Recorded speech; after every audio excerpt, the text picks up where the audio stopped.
We're on to law and licensing. Chair Hymas. Thank you. For agenda item 10.2, this is a Paiute County School District waiver request.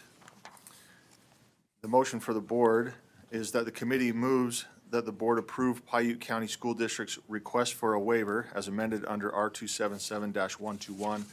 I do want to let the board know that Superintendent Willis is here. There's his hand there. If we have any questions. What's that? And he has a board member as well with him. I don't know which one that is. But yes, thank you for making the drive here. We know it's not easy. But that is the motion. Do we have the motion up? Do I need to restate it? I can restate it. Let's see. I'm not seeing any lights yet. So the motion is the board approves Paiute County School District's request for a waiver under R277-121. I don't believe I'm seeing any lights.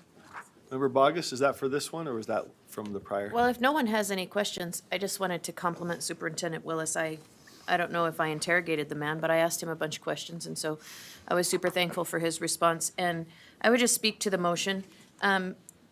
In the waiver request, it's delineated very articulately the value of rural living and what kids learn in their family life and in their community, and that the value of those learning opportunities is just as valuable and can actually produce academic skills above and beyond what's learned in school.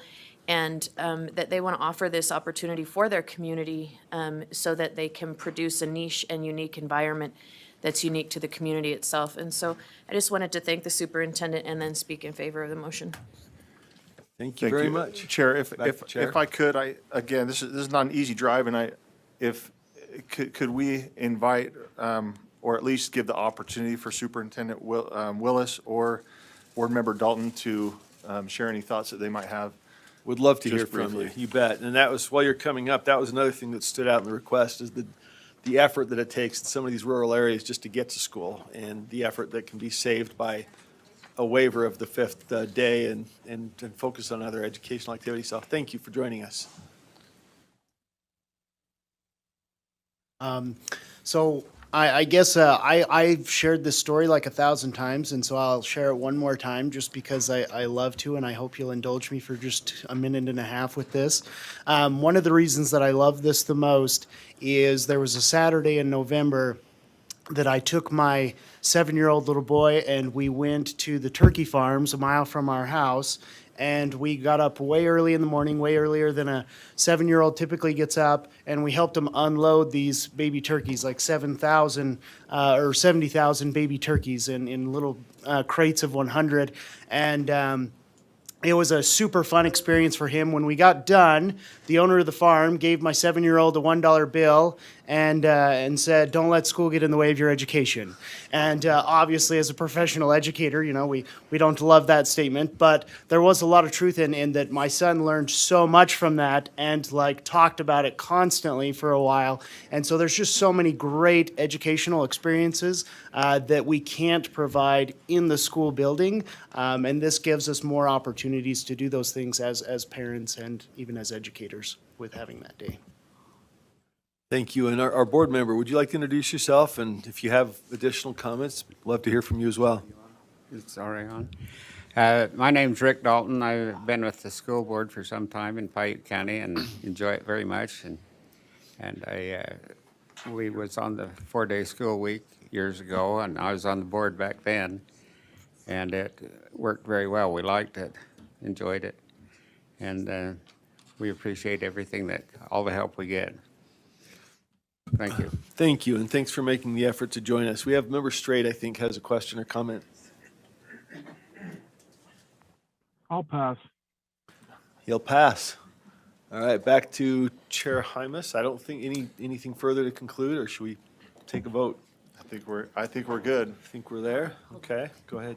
Member Vice Chair Hart. Will members please, since we're using the hybrid meeting option, will you use your mics to, since we're having to do roll call votes, online cannot hear the majority of our votes.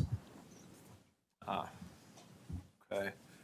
I think think I do have a couple lights now. I've got member Lear. No, just, No? just, just Member as Bogus, dutiful. you ready to vote? Member- ready to vote, Further? sir. Okay, let's vote. Let's start with member Bogus. The motion, again to repeat, is that the board approves Paiute County School District's request for a waiver under R 277-121. Member Bogus. Oh, I know. Yes. Member Booth. Yes. Member Klein. Yes. Member Davis. Yes. Vice Chair Earl. Yes. Member Green. Yes. Vice Chair Hart. Yes. Member Hymus. Yes. Member Carey. Yes. Member Lear. Yes. Member Norton. Yes. Member Reel. Yep. Member Straight. Yes. Member Wood. Yes. And Member Moss is a yes. Thank you both very much for joining us. Appreciate your effort and all you're doing out there for those kids. Can I say Oh, something?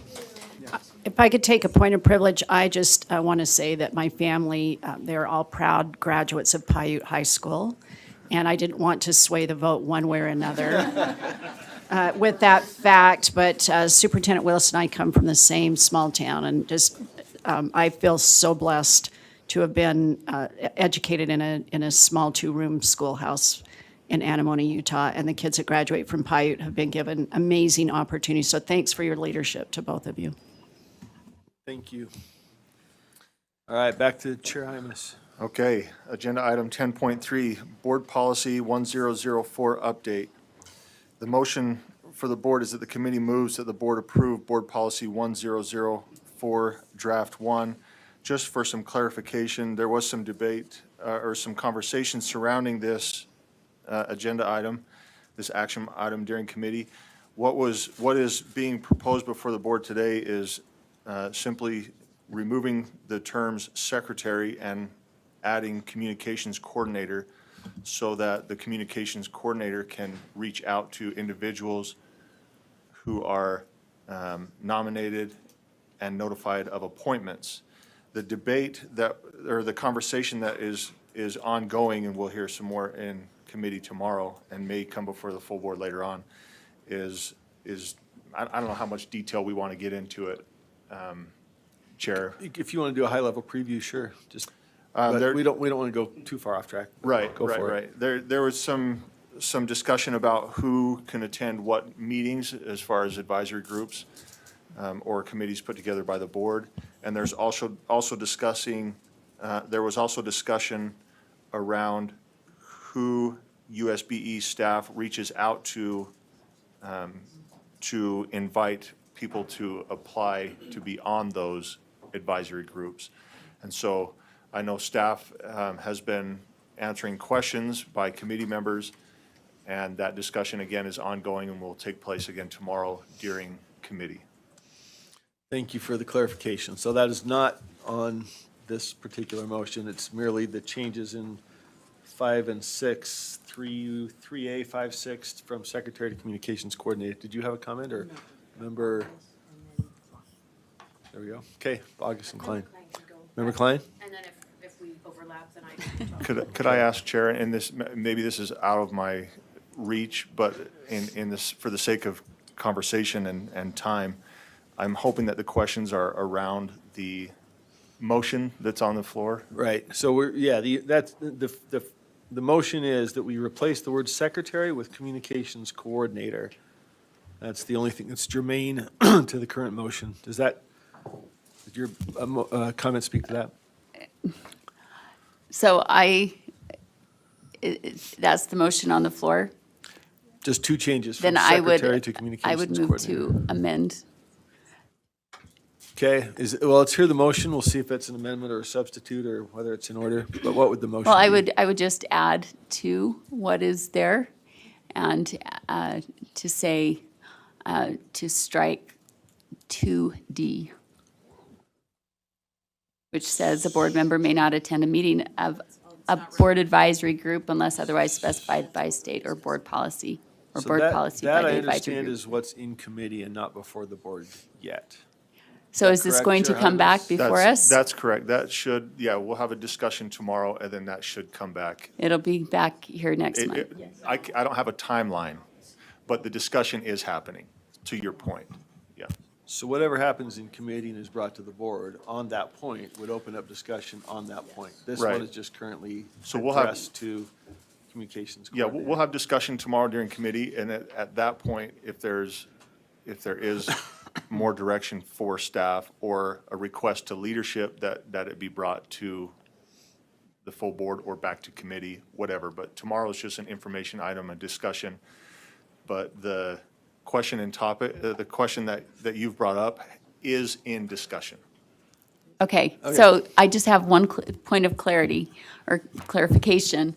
In past meetings, we've had our Director of Policy tell us that as long as an item is on an agenda, it is, that motions can be made on it. It doesn't have to be specifically the recommended action, as long as it's on the agenda. Well, I think there's a question of whether it's germane to the item that is being proposed, but it doesn't necessarily have to be limited to an up or down vote on that item, right? Once an item comes up, then you can address, modify, but if we need to ask, Chair Hart, do you have, or Vice Chair Hart, do you?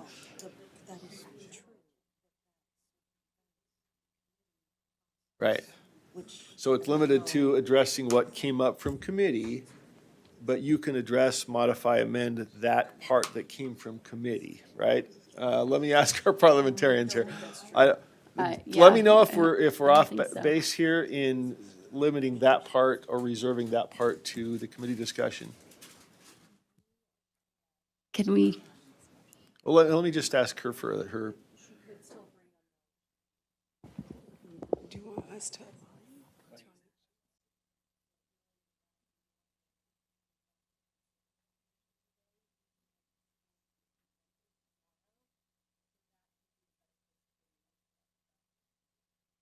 Is that a chair ruling question then, as opposed, okay, so I think we've got pretty clear feedback from the chair of that committee. It'll be held there. So my ruling is going to be that that's not germane to the present motion, and that we're going to be voting on simply the change that was raised between secretary and, get that correct, communications coordinator. so just point of order, I just, not trying to be obstinate, I just really want clarification on this because we've been told otherwise in previous meetings by our Deputy Superintendent of Policy. Well, I'm going with the parliamentarian here, and so that's, and that to me is the best way of making sure that we're consistent and on track. Is I'm going to defer to our parliamentarians. It may be slightly different than what was done before. What I'm going to do is try to do the best we can with our expert in the room. That's fine. Can you find that and share where it says that? Thank you. Okay, afterwards. Okay, any member Davis, member Carey? Yeah. This is not germane to the motion. I'm just going to ask a quick, just as a help for us, if you want us to stay limited on our amendments to one line in the policy or the rule, it could be helpful on the agenda if it says policy 1054 lines 3 through 5. Then that's all that can be done in this meeting. It would be helpful if we know we're limited to those 3 lines instead of a draft coming forward, Yeah, and good. That's a then we good could point. make Did you wanna weigh in? amendments. Yeah, but good, very, very good point. And again, I think we've had some discussion on this question on prior board meetings. I'm going with our current parliamentary ruling, but yeah. And as a member of that committee, I'll put on the record that that is exactly what's being discussed tomorrow. I would personally entertain the motion if it weren't already up for committee discussion, and I don't want to circumvent that discussion. So even if that motion was made, I would want the committee discussion so that we're honoring our process in this particular instance. Now, if it wasn't on the committee agenda, I might feel differently. But I'll put on the public record, that is exactly what we're talking about tomorrow, and it will not, it isn't being swept away. I just think it deserves the committee discussion, and then just to follow the process. If it's helpful, I can read you the part from Robert's Rules. I don't think it's disagreeing with you. But if people want to hear it. Why don't you I just was give us a site? Send it, What section of Robert's? Roner, 12th edition, 12, 16 through 21 12, 16 to 21. is sticking to the subject, the germaneness rule. Got it. Okay, thank you. All right, let's move, Member Carey. Yeah. I just have a point of clarification, I think on the same issue. Is the ruling from the parliamentarian based on the fact that this matter is already committed to discussion in a standing subcommittee versus if there was no, if that wasn't happening, would everything be on the table in terms of being able to make motions, whether they are germane or not, to how they are listed in the agenda? And I bring that up because my recollection is similar to Member Klein's in that it was my understanding that if a particular policy or rule was before the board, Yes. everything was on the table. So my question of clarification is the parliamentarian's ruling because this is in fact already committed to a subcommittee? Good question for the parliamentarian. I think that there is, germane is somewhat an art as much as science, and I think sometimes germane can be stretched, is my opinion, but I'm going to turn to the parliamentarian. Since you raised a process question, germane can be stretched a little too far sometimes, and so what I do understand is that anything that was debated and discussed in committee, whether it found its way into the vote and recommendation, also comes up with it. But I'll defer to our parliamentarian here as to whether this would be non-germane if it weren't also already on a committee agenda for tomorrow.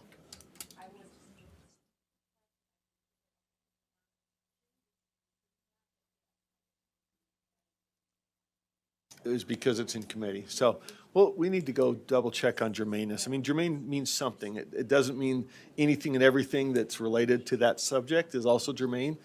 But I understand there have been prior rulings that sort of allowed other things to bubble up. So let's take another close look at that and make sure we're, as for this ruling, I think it's partly based on the fact that it is there and this would circumvent that process. All right, do we have Chair, may oh, yes. I just want to say I am in support of the ruling, and it was truly based on for clarification only. Yeah, no, I get it. And Thank it's a you. very good point of clarification. Thank you. We need to make sure we're consistent what germane means. Member Wood, I'm sorry, our AAG has a hand up. Yes, just one nuance here. It may be appropriate on an Open Public Meeting Act view because it's on the agenda, and thus you would think, well, we can address any part of this policy or this rule, but that's not necessarily the same thing as germaneness, as you've indicated. I like that word. Let's go with germaneness. So that might be a little more narrow in scope compared to what Open Public Meeting Act is. So we'll do Yeah. some research and get a definition for that and help out on this Thank you. discussion. Yeah, that's my sense too. If you don't notice it, you can't talk about it. But the fact that you've noticed the entire rule doesn't mean everything is germane to what was presented by the committee, right? Member Wood? Just as a comment in the fact that when you bring up something that's completely off the topic of what we've not given any of our public notice, they might have input or public comment regarding a discussion. We might have people from advisory groups that would want to offer input on whether or not they want us there. So when we bring something that is not germane to the actual motion that's coming and have not prepped it with 24-hour notice, with not given any notice to people, that process really hurts our input from our constituents and those that are listening and following closely. Agreed. Thank you. Yeah, there's two elements there, certainly. Member Bogus, final comment, then I think we're. Yes, sir. So I think just as a point of clarification and context, it seems that we have a culture here at the USBE that when questions are asked, there's a presumed presupposition that there's a problem with the issue at hand. And I don't think that that's always true. I know it's certainly not true for myself. Sometimes it's I understand it this way. Is that understanding correct?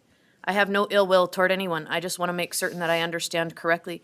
And so I just want to build that foundation because as I've watched many boards, including this board, over the past few years, there is a phrase that comes up over and over again, and it's the phrase, we are aligning our policy with our practice. And if you listen closely to that statement, it means we've been violating our policy all along, and now we're changing our policy so we're no longer violators. And that bothers me. And I like Kelsey. I think she's awesome. I really do. She's been doing this job for a while now. And so I just want to caution us as a board to not get into that realm of aligning policy with practice, that we address the policy before we change the practice. And I don't say that with any ill will toward anybody. I just want us to be a board that addresses the policy before we change the practice, so that when we go and look our constituents in the eye, we say, nope, we were upright and righteous and we did it right the whole time. And so I think this is a good opportunity to address that. And that's it. It's just, I think it's germane to the motion. It is, and for the public record, your point is that that Kelsey is our communications coordinator. Yes. And we are, by modifying this policy, accurately stating what has been our practice, and that should perhaps be done with the cart and the horse, slightly different, correct? Okay. Yes, and again, there's no ill will. That's not it. I just, having gone through the election cycle, and I don't know about anybody else, but my delegates were harsh, okay? They had good, wonderful questions, and I had to answer those questions. And I take that with me into this process. And the people of this state really want to see this board address their policy before they change their practice. And it came up enough that I think it needs to be said outright, like as we move forward, that we don't get caught in that boat of switching what we do and then asking the board to approve what we do. I think we need to ask the board first, and then it's a thought, I think, when we're talking about transparency and uprightness and righteousness. I think our constituents are watching. They're watching very, very closely, even if they're watching in 2.0 when we talk like chipmunks. They are watching, and I think we need to be cognizant of the fact that they're very aware of what's going on in here. Thank you. Thank you for your time. Yeah, thank you, Member Bogus. So yeah, for the record, we are confirming the good work that Kelsey James is doing as our communications coordinator in this. And to Member Bogus's point, any board member, if you do see a policy that has not caught up with practice, please throw that in the mix, in the hopper, as it were, so that we can make sure that we're consistent in policy and practice. And if we're out of practice, sometimes we need to hold on the practice till we get the policy right, correct? So, yeah, thank you. Good point. Back to our motion, so that we do acknowledge Kelsey and her good work. The board recommended, or the committee's recommended action is that the board approves Board Policy 1004, Draft 1. And seeing no further lights, let's start with Member Bogus. Yes, the motion is that the board approves Board Policy 1004, Draft 1. Yes, sir. Member Booth. Member Klein. Yes. Member Davis. Mike's. Yes. Yes. Let's see, Vice Chair Earl. Yes. Member Green. Yes. Vice Chair Hart. Yes. Vice Chair Hymas, or Member Hymas, sorry. Yes. Member Carey. Yes. Member Lear. Yes. Member Norton. Yes. Member Reel. Yes. Member Straight. Yes. Member Wood. Yes. And Member Moss is a yes. Okay, that passes. Thank you. Back to Chair Hymas. Item 10.4, Utah Tech University Charter School Authorizers Application. You can see on the agenda that there is no motion for the board, but I did want to clarify that in our conversation during committee, there were some clarifying questions brought forth to Utah Tech, and they have agreed to take those questions and concerns back and answer some of those questions, and maybe perhaps make some amendments in their application. And then they will bring that information back to committee members and board members as well. I know it will go, I'm sorry, I'm looking at Deputy Stallings. That's the clarifier. Is it coming to committee or all board members? And then the actual action item will be in front of the board in May. My recollection is that it will be sent to the committee members with an explanation of the changes that were made, but the updated versions of their processes will be uploaded to Civic Clerk and available for the full board. In May. Sure. Yes. Use your mic. So that means, Matt, that it will come to the board, the next official vote will be by the board, although we'll receive clarification in advance. Is that what you're saying? Correct. Okay, It's next week is when they are going to be sending that great, that's information to what the I committee recall. members. Thank you. Okay. Okay. Item 10.5, this is a data sharing agreement, effective teachers in literacy. The committee moves that the board approve the effective teachers in literacy data sharing agreement with researchers from Brigham Young University and Wasatch County School District and request the agreement be updated to require the researchers to share their research results with USBE following the completion of the study. Any question or comment on that? Member Bogus, are you on for this one? Yes, sir. I don't understand the purpose of the study, and maybe I missed it.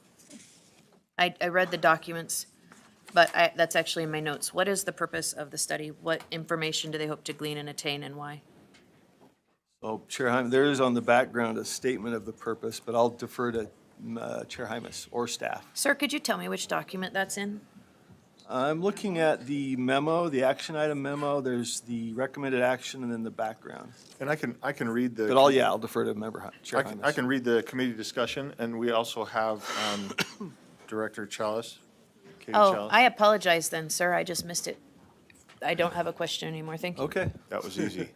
Perfect. All right. Seeing no lights, we can vote, starting with Member Wood. Sorry, Leanne. So the motion on the floor is that the board approves the effective teachers and literacy data sharing agreement with researchers from Brigham Young University and Wasatch County School District. And we'll start with Member Wood. Yes. Member Straight. Yes. Member Reel. Yes. Member Norton. Yes. Member Lear. Member Carey. Yes. Member Hymas. Yes. Vice Chair Hart. Yes. Member Green. Yes. Vice Chair Earl. Yes. Member Davis. Yes. Member Klein. Member Booth. Yes. And Member Bogus. No. And Member Moss is a yes. That motion passes. Back to Chair Hymas. Agenda item 10.6, another data sharing agreement, this time math teacher efficacy study. The committee moves that the board approve the math teacher efficacy data sharing agreement with researchers from Brigham Young University and Wasatch County School District and request the agreement be updated to require the researchers to share their research results with USBE following the completion of the study. Thank you. Seeing no lights on that one, we'll start from the top. Member Bogus. Oh. No, Is you're that to fine. vote That's or just my to vote, speak? sir. Okay. Thank you, though, for being cognizant of that. No. Member Booth. Member Klein. No. Member Davis.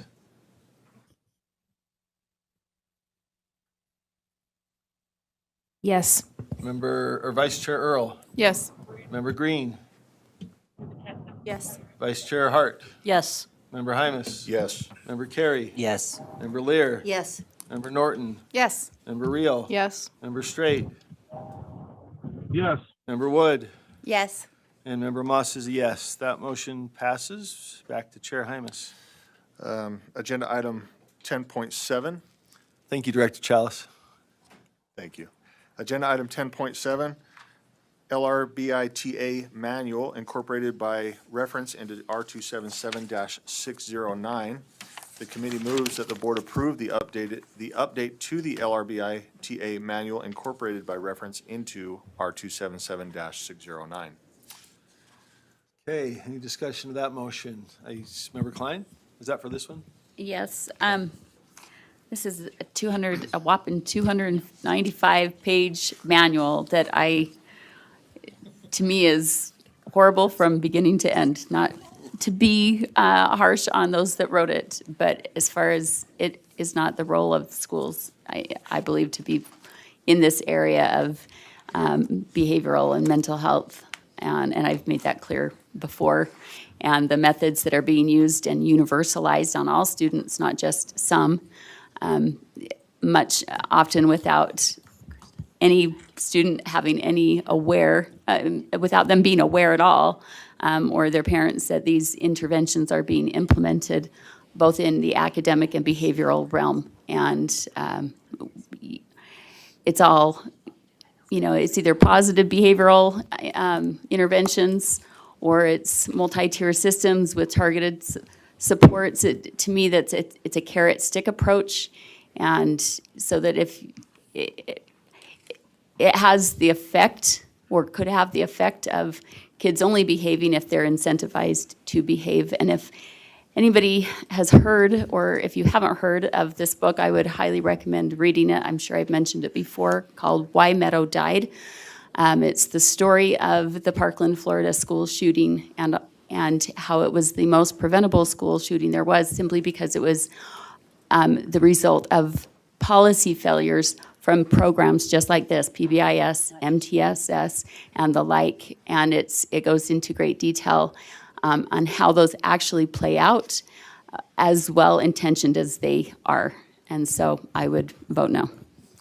Thank you, Member Klein. Member Lear and Norton, am I getting that right? Okay. Yes, I just had a quick comment that was a thank you, because in the committee, this was a lot of information and it was not readily, it wasn't easy to see what the changes were, and Dr. Voorhees and her staff went to a great effort to make those changes more obvious in a short amount of time. And I personally appreciated that clarification, so I was not blindly looking at this information, and could not have done that if I'd had to read through every single page of the documents. So thank you. Thank you, Member Lear. Member Norton? Could I address my comments to Dr. Voorhees? Sure. Thanks. Dr. Voor? Yeah, just one quick question. As I did not read the entire manual. I skimmed through the manual.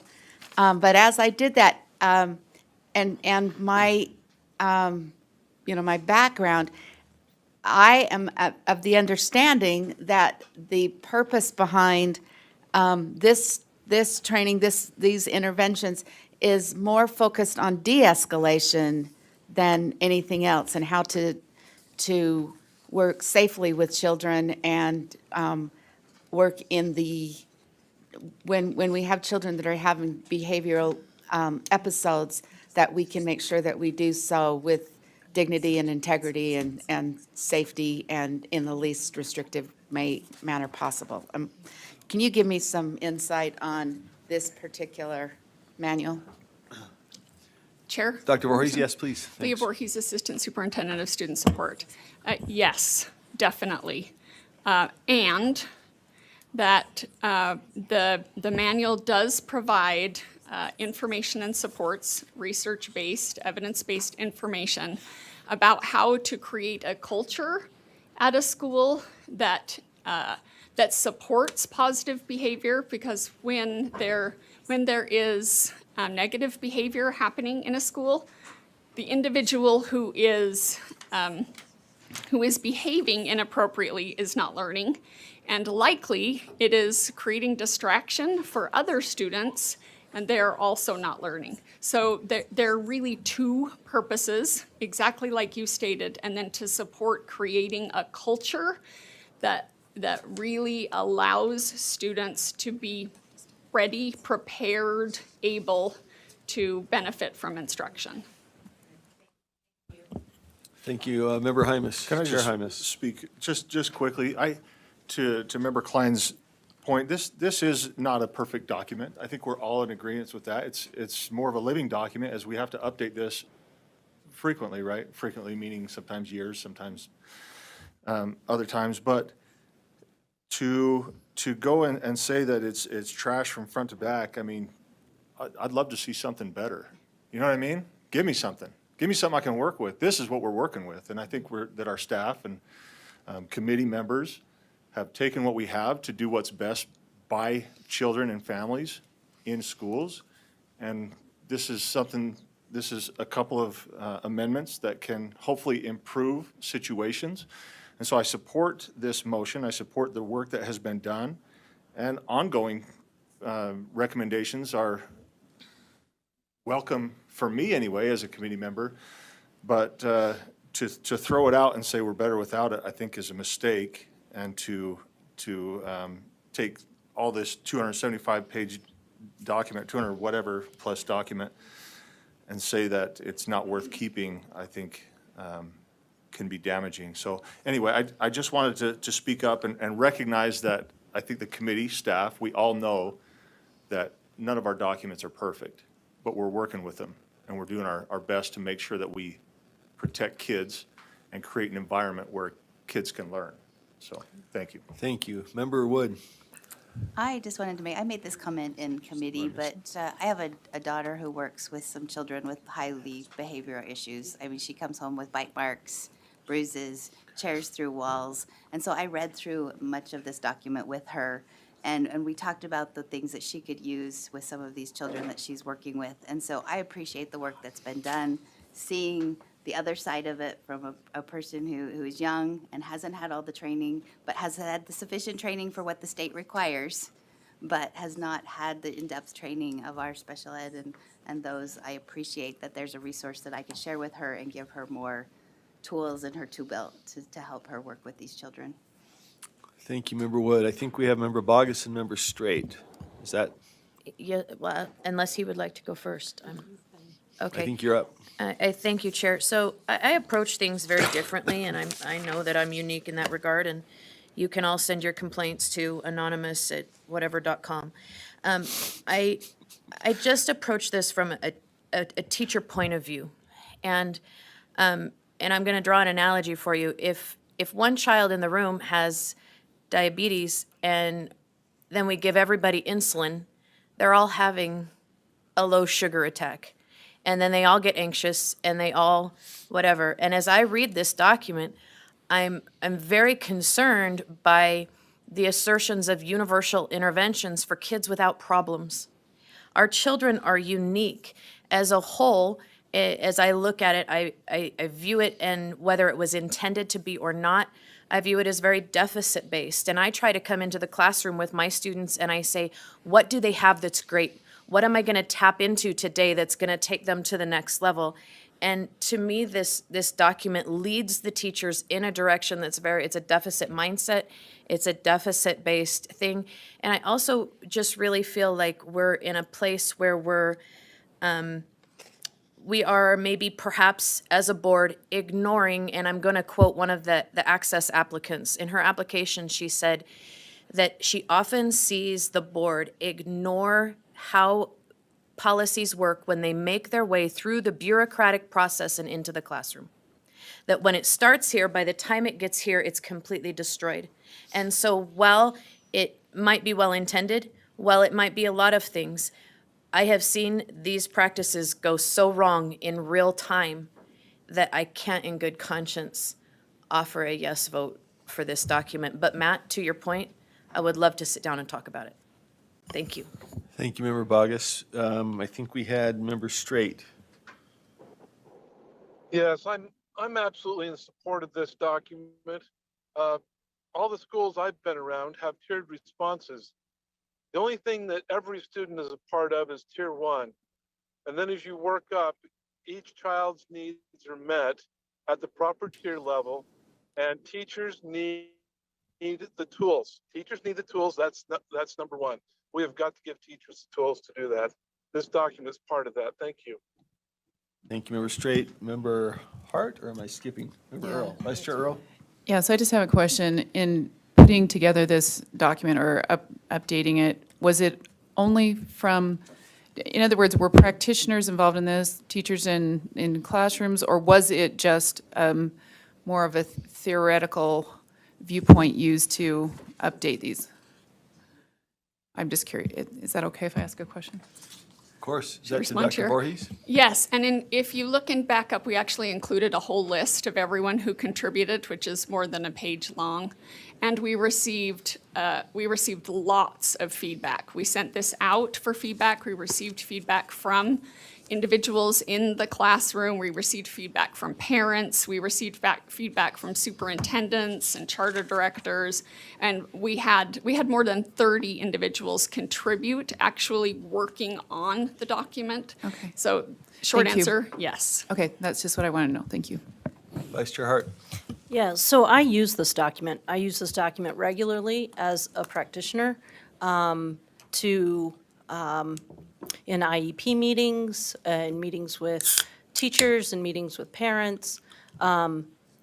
it doesn't, there's nothing in this document that forces you to use anything in the document. It's a resource.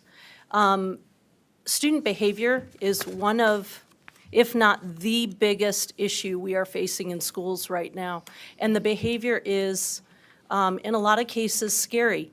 And it's scary to other students, and it's scary to other parents, and it's scary to the student themselves when they're dealing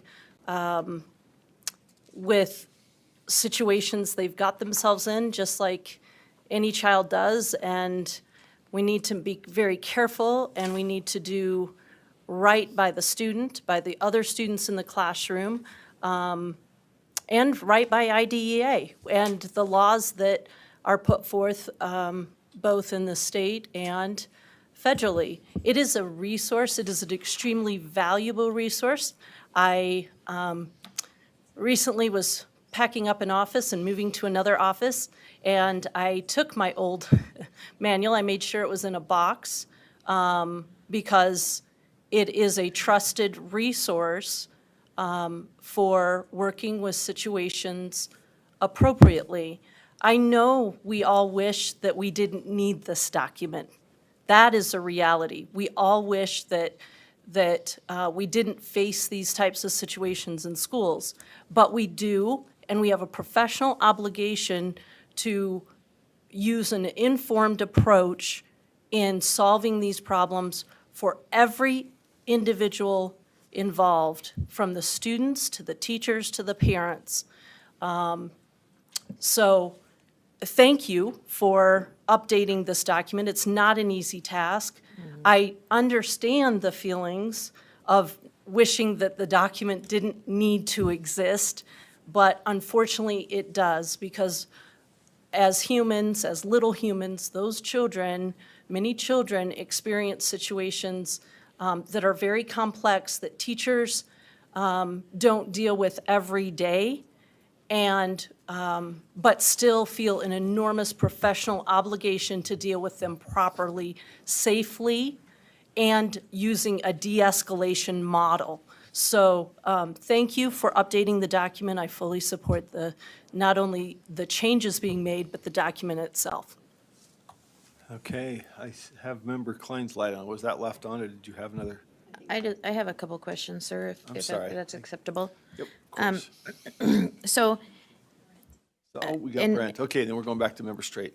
and Superintendent Voorhees, right? Did I get that correct? Okay, thank you, ma'am. So, it is my understanding that Tier 1 intervention is universal. Is that a true statement? Correct. So, I wouldn't say it's intervention because it's universal. It's just practice. it's general practice, but I wouldn't practice that way if I didn't have problem kids in my classroom. Well, Member So- Bogus, let's frame up a question for Well, Dr. Voorhees. Well, that's my whole point, is that Tier 1 practice is to address or prevent or mitigate certain behaviors in the classroom. And so if we have a universal intervention or practice, then we need to be able to articulate an opt-out clause or parental consent for that practice. Do we have that in this? Do we have the documents that allow parents to opt out of universal practice? So, Dr. Voorhees, you can address both the question and the answer? I mean, excuse me. And then I The have the statement and the question. Sorry. I just that- there's- have one right? small follow-up after that. Okay, I assume you'd like to address your statement and then your question too, if you're able. So there isn't an opt-out for universal practice. Okay. And I think therein lies my concern, is that we're trying to give insulin to kids that don't have a medical condition. And there's lots of kids that function very well inside classrooms that don't need that kind of infrastructure in place. And that's my concern there. And then my other question, and this is all my questions are genuine, but this one sounds a little weird. How is this different from the arsenal of resources that I have in my library? Tough Kid Toolbook version A, Tough Kid Toolbook version B, the 17 books that I have on behavior mitigation. How is it different from the book, I'm not joking, is called Up Yours? How is this different from those tools that teachers already have and gain when they go out for professional development? Chair, would you like me to respond? Yes, please, thanks. I don't know that it is different. I don't know what some of those resources are, but the first couple. I think this is a compilation of the evidence that we have to this point. So it's an update. Anything, follow-up? I Member Bogus, or- apologize, sir. Thank No. you, ma'am. I do appreciate you, and I appreciate you answering me. No, sir, I don't have any more questions. Thank you. Okay, I think, did we hit Member Straight, or did I can't recall if we I'm here. caught you. Go, okay. Yes, please. So thank you. I think there's a misunderstanding of what Tier 1 is. Tier 1, I went to elementary schools last week, and both of them had different words. Like a lot of times they'll have respect or responsibility, and each school will have their Tier 1 intervention as a school, and then it goes from there into the classrooms, and how each teacher addresses behavior in their classroom. Well, that's up to them. That's why they have the resource. I'm sitting right next to a person who has that resource manual. They said, well, I'm looking forward to get the update. So I move previous question, Chair. Okay, I think that is well-timed because there are no other lights. So unless, Member Klein does have a light, but we do have a motion for previous questions. So we will need a second on that, and then it requires a 2/3 vote. We have a second, so if there's 2/3 vote, that has the effect of ending debate. Member Bogus, on the motion to call the question. I thought it was previous question. Same thing. Previous question. Previous question means we're cutting debate, going to a vote. So your vote is no? Okay. Member Booth? On previous questions to cease debate and go to a vote. So Member Booth, say yes. Member Klein? No. Member Davis? Yes. Vice Chair Earl? I apologize, we're voting on That's all right. We're calling the question? correct. Yeah, previous Yes. question's been moved. Okay. Member Green? So this would end debate and move to a vote on approval of the manual. Okay, Member Green is a no. Vice Chair Hart? No. Member Hymus? Yes. Member Carey?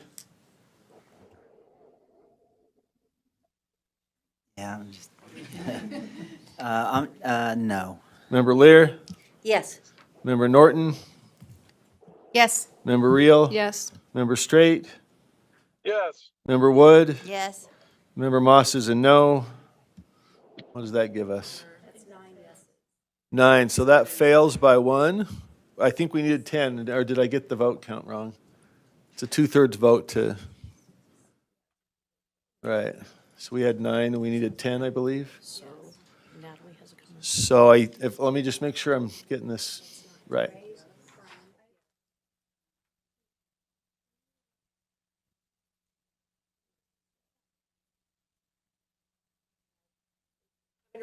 That's, yeah, let's get it right.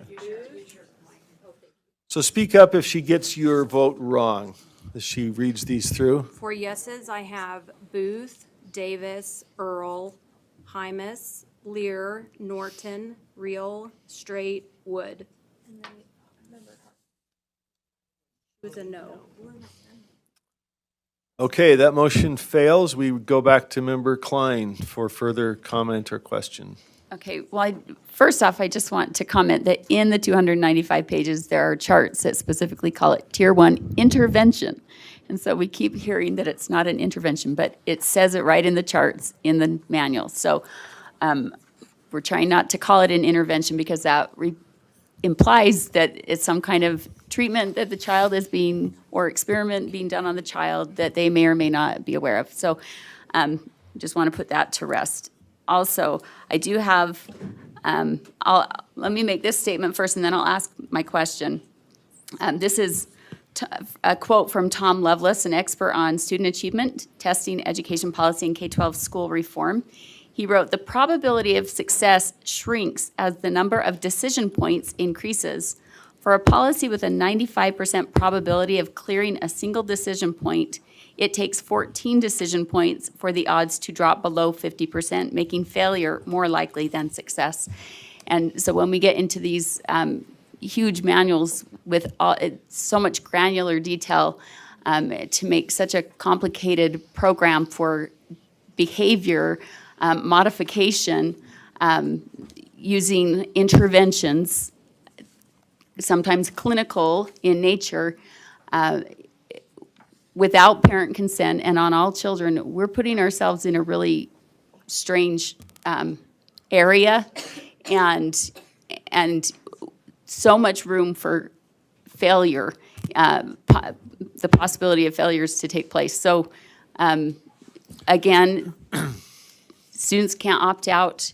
This is being done on them without their consent or without parent consent. And again, I stick with what I said before, that there are students that need help. We have behavior problems, but some of these problems are actually being exacerbated by the very methods of trying to fix them. You know, I grew up in a home. I just remember my dad telling me once when I had young children and I called exasperated and I said, "You're such a, you know, I don't remember you having these problems with us. Like, you always did things right, and what am I doing wrong? Because like my kids, like, I just feel myself getting more and more frustrated every day, and it becomes a power struggle between me and them." And he says, if you handle things right the first time, you don't have to keep dealing with the problem again and again and again. You do what you see, you say what you mean, and you mean what you say, and you follow through, and you nip things in the bud. Whereas a program like this, least restrictive just means the kids learn that they can get away with an awful lot before there are any real consequences. And there needs to be consequences. That doesn't mean we've just gotten so soft that the kids are running the roost these days. So we need to fix things. So anyway, that's all I have to say. Well, I did have the question: how much of these programs are the product of grants?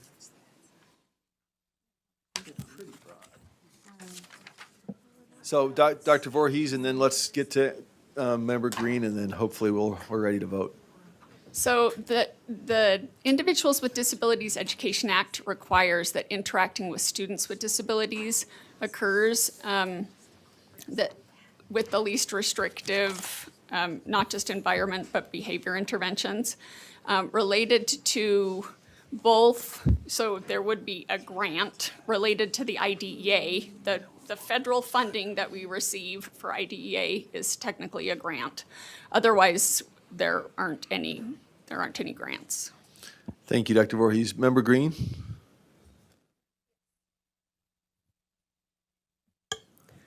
My question is just to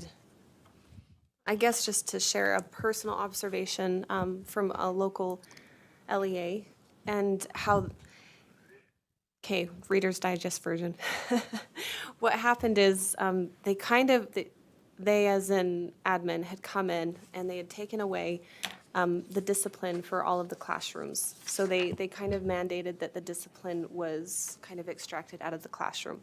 What happened the next year is that it went crazy, obviously, and they kind of lost control. So then what they did the following year, and kind of piggybacked onto that year of turmoil, was they implemented PBIS. And so in that LEA setting, they applied the PBIS structures.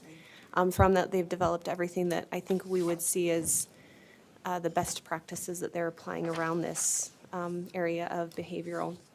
I do know that organic raw feedback was, teachers were very frustrated because they felt like discipline systems that they had implemented in their classrooms with success for, I mean, some of these teachers over 20 years had been kind of taken away from them, and they were left to the chaos. And then they're implementing the PBIS model.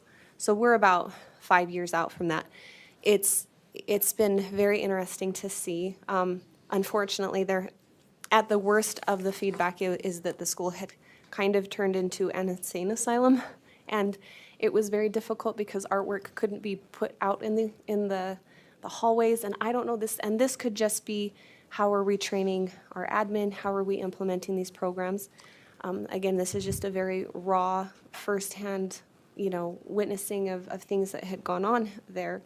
And so my hesitation with something here is, and I'm going to ask the questions now, Is this a document required from the state down to local LEAs? And is this a required document that they will have to implement with fidelity? Or is this a resource guide? Where does this document fall in teacher autonomy and discipline within their classroom? And then as far as an LEA, how they structure that from the principal down to the teacher force? That's my first question. I have one follow-up. Dr. Voorhees, did you want to take that, or Dr. Norman?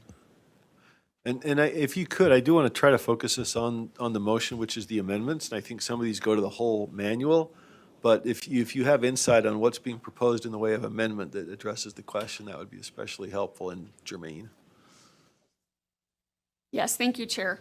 So I think it's important to remember that the manual is incorporated by reference into our 277-609, which is the next item on your agenda. Because the R 277-609 does require that LEAs have discipline plans and that they follow your policy for emergency safety interventions. Okay? And this manual is a resource for LEAs to use to develop and implement their discipline plans and to ensure that your rule 609 is incorporated and the emergency safety interventions are from your rule are incorporated into their discipline plans. So this manual is a resource that you incorporate by reference into your rule, requiring LEAs to have a plan and to follow your emergency safety intervention rule in their plan. Does that answer your question? Yeah, so did this get created after 609 Yes. or before? So this was a resource developed for this. So this, Chair, can I give a tiny bit of Sure. history? Yeah, Okay. thanks. So a least restrictive behavior intervention manual has existed in Utah for probably 2 decades. Originally, the very first edition, and I think this is the 4th edition in that time. The first edition was specific to students with disabilities because it's required in the IDEA, the Individuals with Disabilities Education Act. Then, when R 277-609 was passed, then the board chose to expand the least restrictive behavior intervention resource manual to all students and incorporate it by reference into 609. So a very small version, as required by the IDEA, existed beforehand, but then the rule came about and then the resource manual was expanded to all students. Thank you, Dr. Voorhees. Did you have a follow-up?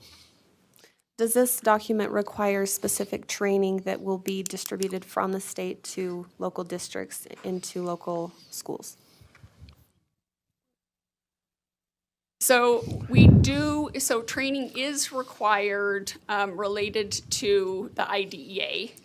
And if you look at 609, let me pull that up. So we do provide training to LEAs on request, but I do not think that there is a requirement for LEA training. Okay. All right. Thank you. Thank you. Point of order. Okay, any further, where did I see the point of order? Oh, Dr. Norman, sorry. I'm looking over here. Thank you. Patty Norman, Deputy Superintendent of Student Achievement. I just wanted to answer a question that was asked before because I think it's been asked a couple of times, and I'm not sure that we've done a really good job in answering that question. And it was a question from Board Member Bogus and Board Member Klein as to what MTSS is and what PBIS is in the form of interventions. I want to call your attention to page 44 of the LRBI model. Of the LRBI book. And if you go to page 44, it starts talking about what Tier 1 is. When it talks about Tier 1, it's in the second paragraph, it's the model includes 3 tiers of support.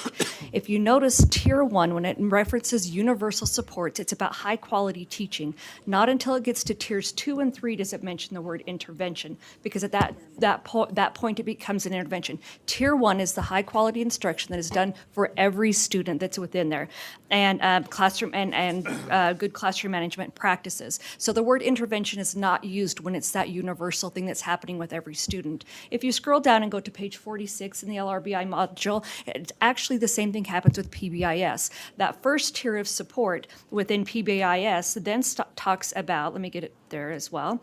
It talks about universal, it's preventative school-wide teaching and reinforcement of behavioral expectations, and it goes on. Then when it gets to tiers 2 and 3, it starts talking about interventions. So if we look at tier 1 in either PBIS, or in MTSS, tier 1 is that universal thing that we do for everyone to try and create a foundation for high-quality, positive instruction that can occur. And if that's not occurring, then it moves to an intervention or something to help remedy the situation so that good quality teaching can occur. And sometimes that practice is individualized, and sometimes it can be done in a small group setting. And so I just wanted to make sure that that because it was called out as, you know, when interventions do occur and what that means specifically to MTSS and PBIS. Thank you, Dr. Norman. Follow-up, I think we have Member Klein, but did you have a follow-up, Member Bogus? I can't remember who was asking. I did have a follow-up. I actually, I respectfully disagree with Member Klein. You know, when you're inside these classrooms and you have a behavior disordered or an emotionally disabled student, nipping it in the bud isn't always the way that gets the job done. And we have to acknowledge that. But to put the mitigation factors in place for that one student affects every kid in the classroom. So and while I understand what you're saying, I have never heard anyone say that Tier 1 is not an intervention in 22 years. So I would love to sit down with you and dissect that, because I've never heard that in 22 years of education. And so I would offer that what I hear you say, if I can be, you know, synthetic about it and truncate it a little bit, is that we're applying some of the aspects of behaviorism to a Tier 1 cycle in order to create a classroom managed that is functional, which to me is an intervention. Specifically, if you have one child that needs certain, I don't even know how to verbalize it. Certain factors need to be in place for that child to be successful, but that does affect your whole classroom, and it does affect the learning of every student in your classroom, and not always for the better. So, Member Bogus, do you have a question, or is that your comment? Well, my question. And again, I want to try to focus this on the amendments that are at issue, and. Well, I think that That's I the wouldn't vote. vote for the amendments or the manual.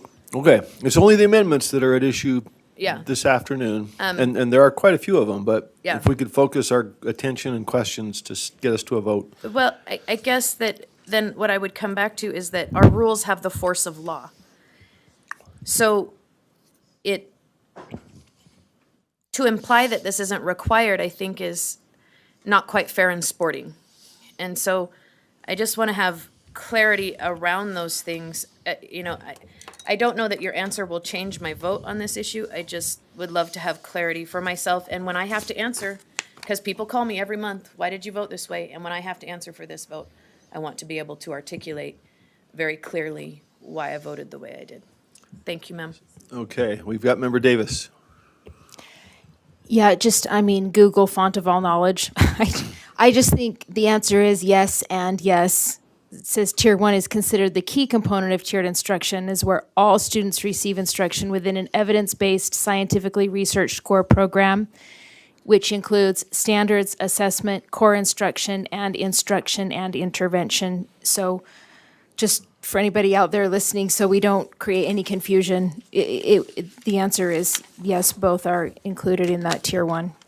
All right, thank you, Member Davis, and seeing no other lights, I'm going to reread the motion, which is that the board approves the update to the LRBITA manual incorporated by reference into R277-609 on second and final reading. Member Wood? Yes. Member Straight, Yes. Member Reel, Yes. Member Norton, Yes. Member Lear. Yes. Member Carey. Yes. Member Hymus. Yes. But, There it goes. Yes. sorry. Vice Chair Hart. Yes. Member Green. Yes. Vice Chair Earl. Yes. Member Davis. Yes. Member Klein. No. Member Booth. Yes. Member Bogus. No. And Member Moss is a yes. That motion passes. And we are back to Chair Hymus. My goodness. Okay, Still. that was uncalled for. Let's go. Let's move on to agenda item 10.8. R277-609, standards for local education agency discipline plans and emergency safety intervention. The committee moves that the board approve R277-609, standards for local education agency discipline plans and emergency safety intervention, draft 1 on second and final reading. Okay, any discussion of that motion? Seeing no lights, let's vote. Member Bogus? No. Member Booth? Yes. Member Klein? No. Member Davis? Yes. Vice Chair Earl? Yes. Member Green? No. Vice Chair Hart? Yes. Member Hymus? Yes. Member Carey? Yes. Member Lear? Yes. Member Norton? Yes. Member Reel? Yes. Member Straight? Yes. Member Wood? Yes. Member Moss is a yes. That vote passes. Back to Chair Hymus. Agenda item 10.9, R277-800, Utah Schools for the Deaf and the Blind. The committee moves that the board approve R277-800, Utah Schools for the Deaf and the Blind, draft 2 on second and final reading. Questions or comments? Member Bogus? My comment was, Chair Hymus, I really like the way you put this in your, I don't know if you do this or who does it, but it's very clear and easy to follow, so thank you. And that I support the motion. I would like to serve. I don't know. I just think it's a great opportunity for the board to engage with USDB. Okay, thank you, Member Bogus. I gotta And with give- that, we'll, Sorry, Response? I got to give credit to staff for that. gotcha. Nope, you are. Yeah, but I'm saying I do, yeah, staff is great. They help me. Thank you. Kudos to staff. This is so easy to understand. I really do like it. Thank you so much, whoever does it. Amen. All right, so the recommended action is that the board approves R277-800 Draft 1 on second and final reading. Member Bogus? Yes, sir. Member Booth? Yes. Member Klein? Yes. Member Davis? Yes. Vice Chair Earl? Yes. Member Green? Yes. Vice Chair Hart? Yes. Member Hymus? Yes. Member Carey? Yes. Member Lear? Yes. Member Norton? Member Reel? Yes. Member Straight? Yes. Member Wood? Yes. And Member Moss is a yes. That motion passes. Back to Chair Hymus. Agenda item 10.10, R277-926, certification for residential treatment center special education program. The committee moves that the board approve R277-926, certification for residential treatment center special education program, draft 2 on second and final reading. All right. Seeing no lights, we'll start with Member Wood. The motion, Yes. I'm sorry, the motion is that the board approves R277-926, draft 1 on second and final reading. Member Wood was a yes? Draft 2. Draft 2, sorry. Thank you. Yes. Draft 2. Okay, Member Straight, Yes. Member Reel, Yes. Member Norton, Yes. Member Lear. Yes. Member Carey, Yes. Member Hymus. Yes. Vice Chair Hart, Yes. Member Green, Yes. Vice Chair Earl, Yes. Vice Chair, or Member Davis. Yes. Member Klein. Member Booth, Yes. Member Bogus, No. and Member Moss is a yes. That motion passes. Back to Chair Hymas. Agenda item 10.11, R277-301, educator licensing. The committee moves that the board approve R277-301, educator licensing draft 1 on second and final reading. I just point of clarity, I think Deputy Superintendent Stallings is saying, is that draft 2? That's not. Am I on the wrong item? Yeah, you are. Okay, sorry. get to 1.12. I thought we were there. No, you're right. Just, Okay. I'm trying to follow the flow. Okay, that's before the board. We have Member Norton, I think, with a comment or question? Oh. No problem. Let's see. All right, so we are on 10.11? 10.11. All right, so the motion is that the board approves R277-301, draft 1 on second and final reading. Member Bogus. Sorry, I just have a quick question for you, Member Hymas. What was the purpose of the removal? It says here, and I should have asked you this before the meeting, and I do apologize. What's the purpose of the removal of eminence designation option, et cetera? I'm going to defer to May I Ben. address that, Chair? Yes, please. Thank you, Ben. Could you just announce your title? Ben Rasmussen, Director of Law and Professional Practices. So there isn't really a need for eminence designation because the people that previously had eminence designations now have LEA-specific licenses. The process to get that is a more simple, is a simpler path, and so anyone that qualifies for an eminence would more simply qualify for an LEA-specific license. All right, thank you, Ben. Seeing no other lights, let's vote. The motion is that the board approves R277-301, draft 1 on second and final reading. Member Bogus. Yes.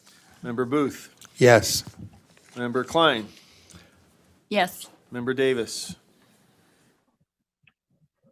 No. Vice Chair Earl. Yes. Member Green. Yes. Vice Chair Hart. Yes.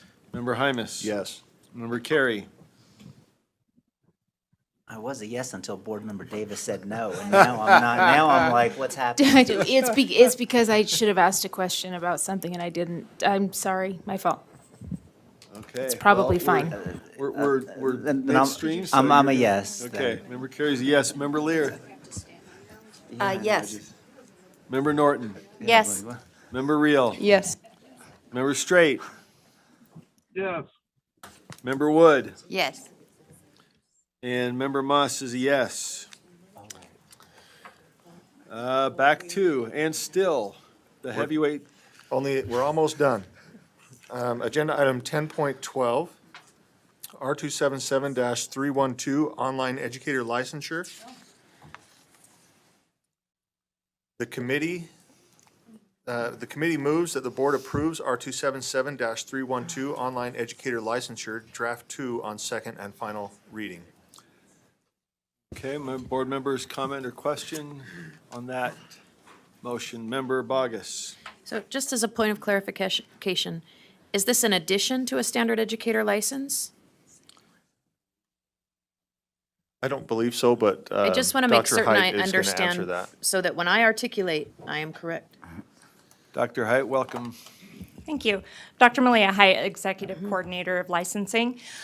This rule is really describing the online licensing processes and the rules around that. So it's outside of the types of licenses. It's just like you renew your license online, and so it's the rules that govern that process. I must have forgotten what I read. So, Okay, that's all I wanted to know. Thank you. related question. This is not intended to address Senator Colmore's bill on online education licensing. This is just using an online process to, okay. Any other questions or comments? Member Davis? That was my same question. So that has nothing to do with SOEP That will or be forthcoming. LEAizing private vendors? Okay. Got it. Okay. All right, seeing no further lights, the motion is that the board approves R277-312 Draft 2 on second and final reading. Member Wood? Yes. Member Straight? Member Straight? We'll come back. Member Reel? Yes. Oh, we sorry. got a, okay, yes from Member Straight? Yes. Member Reel is Yes. yes. Member Norton? Yes. Member Lear? Yes. Member Carey? Yes. Member Hymus? Yes. Vice Chair Hart? Yes. Member Green? Yes. Vice Chair Earl? Yes. Member Davis? Yes. Member Klein? Yes. Member Booth? Yes. Member Bogus? Yes. And Member Moss is a yes. Back to Chair Hymus. Agenda item 10.13, R277-492, Math and Science Opportunities for Students and Teachers, the MOST program. This is a repeal. The committee moves that the board repeal R277-492, Math and Science Opportunities for Students and Teachers program on second and final reading. Okay, any comment or question on that one? Member Klein? No. Too late for that one? Okay. Okay, seeing no comment, members, please vote. The motion is that the board repeals R277-492 on second and final reading. Member Bogus? Yes. Member Booth? Yes. Member Klein? Yes. Member Davis? Yes. Are you sure? I was I'm- getting my question from 2 agenda items answered ago. I'm just kidding. Member Davis has been a supporter of most for a long time. I'm sorry. I'm just throwing that in there. Then maybe I'm not. I'm just kidding. It's not funded, and so that's the I'm motion. so is to repeal it. discombobulated now. I'm sorry. I Is just this know a you- most thing? Are we bringing that back? It's to repeal it because the funding is not there. No. No, I'm a no. Member Klein. Yes. Member Booth. Yes. Member Bogus. Did I start going the wrong way? Did I start with you? I apologize, folks. All right, it's getting too late in the day. Vice Chair Earl. Yes. Member Green. Yes. Vice Chair Hart. I'm with Davis, but yes. Member Hymus. Yes. Member Carey. Yes. Member Lear. Yes. Member Norton. Yes. Member Reel. Yes. Member Straight. No. Member Straight's a no. Member Wood. Yes. And Member Moss. I am also sad to see it go, but I'll vote yes because the funding's gone. So that motion carries. Okay, sorry to throw you off. Back to Chair Hymus. Agenda item 10.14, there is no motion for the board. I do want you to know that the committee had very brief discussion on this. There was a move to postpone, so this will come back. And with that, the Law and Licensing Committee closes its report. Okay, thank you, Chair Hymus. All right, let's see, and I think turning to standards and assessment, we don't have, Chair, I have a motion Let me- to saunter, if we could I just was- take I a was very gonna- short break. I was going to say exactly that. I just wanted to clarify, I don't think we have a regular agenda. Okay, so we go to the standards. So yeah, let's take 7 minutes and we'll start back at 3 o'clock.